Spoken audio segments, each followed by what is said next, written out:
अस्सलामुअलैकुम, कैसे हैं आप सब।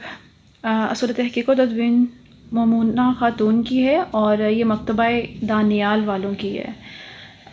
बहुत से स्टूडेंट्स ने मुझसे पूछा था असल तहक़ीक़ व तदवीन के जो मेरे टॉपिक हैं वो मैंने किस बुक से कवर किए हैं। तो ये बुक बहुत अच्छी है। जिन बच्चों ने ये वाली बुक रखी है तो वो इस बुक को ज़रूर बाय करें। इंशाल्लाह आपकी तैयारी बहुत अच्छी होगी।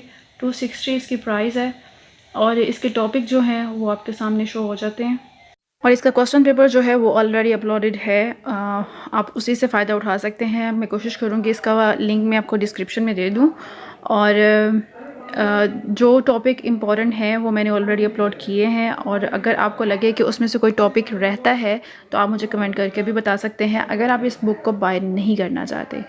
अदरवाइज़ मैं यही आपको कहूँगी कि आप इस बुक को बाय करें, आपकी तैयारी बहुत अच्छी हो जाएगी। अपना बहुत ख्याल रखिएगा, दुआ में याद रखिएगा। फ़ी मान।